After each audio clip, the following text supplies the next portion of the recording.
We've been building custom homes here in Northern Colorado for over 30 years, and I can tell you, the biggest problems we see on projects have almost nothing to do with lumber prices or bad builders. It's not just the interest rates, it's not that everything is more expensive now, and it's definitely not just bad luck. It usually comes down to the same 7 simple mistakes that good, smart families keep making before they ever pour a foundation. If you can avoid these, you'll save yourself a pile of money, stress, and sleepless nights. Let me walk you through them. All right. So here's what we're going to talk about. There are 7 big mistakes I see people make over and over again when they build a custom home in Northern Colorado. First, I'll show you the planning mistake that almost guarantees you'll go over budget, even if your builder is honest and careful. Second, we'll talk about the land issue that's unique to this area, how a cheap lot can turn into the most expensive part of your whole project.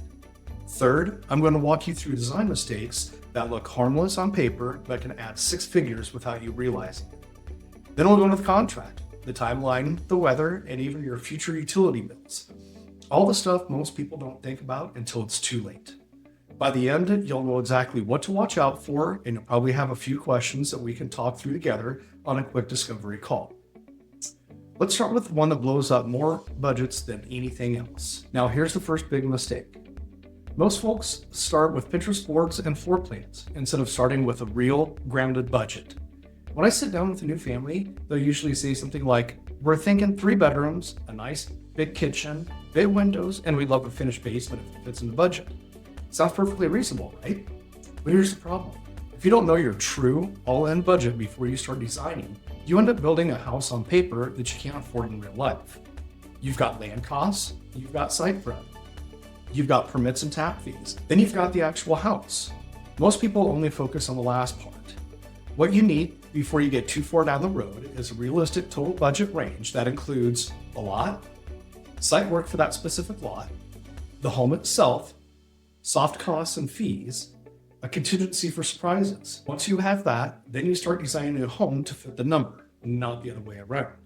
At Homestead Home Builders, that's why we start every project with a budget and feasibility conversation long before we start picking out a top. Now, once you're thinking clearly about your total budget, the next trap a lot of folks get into is the lot itself. And around here, that's where things can get really expensive if you're not careful. Let's talk about land, because this is a big one in Northern Colorado. Here's what usually happens. Someone finds a gorgeous piece of land with a view of the foothills. The price seems reasonable, so they get excited and then they lock it up. Then they call a builder, and we go out there and we find out what looked like a good deal is actually a very expensive project. Here's what most people don't realize about the lots in this area. The gentle slope you love for the view might require a lot of excavation and retaining work. Expansive soils along the front range can be more complex foundations. Rural lots may need long utility runs, upgraded septic, or expensive water tap fees. Drainage and snowmelt patterns matter a lot up here. I've seen more budgets blown out because of land than almost any other factor, when you really what to do is bring your builder into the conversation before you write the final check for the lot. We'll look at the soils, the setbacks, the utilities, the driveway, and tell you, here's what it's really going to take to build here. Sometimes that cheaper lot ends up costing more to build on than a more expensive lot that's build ready. Now, once you've got the lot right, the next mistake I see is in the design itself, and it sneaks up on people. This one is subtle, but it's huge. A family will hire an architect on their own, design a beautiful home, fall in love with it, and then bring it to me and ask, can we build this design within our budget? And I have to be the bad guy who says that's a fantastic design, but it's not a $900,000 house. It's a $1.2 million house on this lot. It's not that the architect did anything wrong. They just weren't designing with real-time construction pricing, local trades, and your specific lot conditions in mind. Things like complex roof lines, lots of jogs in the foundation, extra corners and bump outs, huge spans of glass, tall walls on steep lots. Those are all beautiful, and they add dollars very quickly. What we like to do here is team up with your designer or architect from the very beginning. Tell us your wish list and your real budget. We look at your lot, and as the plans take shape, we're constantly saying, okay, if we tweak this wall or simplify this roof, we can save you X dollars without sacrificing how the home feels. That way, the first time you see a price, you're not getting punched in the gut. Now, once the design fits the budget in the lot, the next place people get into trouble is the type of contract they sign with the builder. This is where things can either go very smoothly or fall apart 3 months into the build. Most folks flip through a contract, look at the big number, and see the start and finish dates and sign. What they don't look closely at is how that number is built and what happens when things change. Here are a few things you need to understand before you sign. Is this a fixed price or a cost plus arrangement? What allowances are included and are they realistic for the level of finishes you want? How are changes handled? In writing? At what markup? What is and is not included in the scope? Landscaping, driveways, appliances. I've seen families get into build with unrealistic allowances. For example, the contract might have a lighting allowance that works if you're shopping bargain fixtures online, but not if you want quality, energy-efficient fixtures that match the rest of your home. Then halfway through, they start hearing, well, that's an upgrade, that's extra. And that's not a fun conversation for anyone. At Homestead, we sit down and walk you through the contract line by line. We walk through the allowances with real examples. Here's about what this gets you at the suppliers that we use. We spell out the change order process in plain English. You don't need all that legal language. You just need a builder who is willing to explain it until it makes sense. Now, even with a good contract, there's another mistake that can cost you months and a lot of frustration. Let's talk about time, because it's not about the money. In northern Colorado, we have a few realities you just can't ignore. Winters with snow and freeze-thaw cycles, spring moisture that can delay excavation and foundation work, strong winds that can impact framing days, busy local jurisdictions for permits and inspections. What I see quite often is family planning their lives around a perfect world timeline. We'll list our current home in June, move into a rental for 6 months, and be in the new home by Christmas. Now, sometimes that works out, but if you're planning your kids' school changes, release dates, or selling your current home down to the week, you're setting yourself up for stress. A better approach is to build a realistic schedule with your builder that includes weather and permit buffers. Give yourself some flexibility with your current housing. Understand which milestones really matter. Foundation, dried in, rough ends, etc. We also like to have clear communication about what can delay a project and what we're going to keep doing to keep things moving when weather doesn't cooperate. If you go in with eyes open, those inevitable delays become manageable, not catastrophic. Now, when we're talking about long-term thinking, there's another mistake that doesn't show up until the first utility bills arrive. This one's easy to overlook when you're staring at big upfront numbers.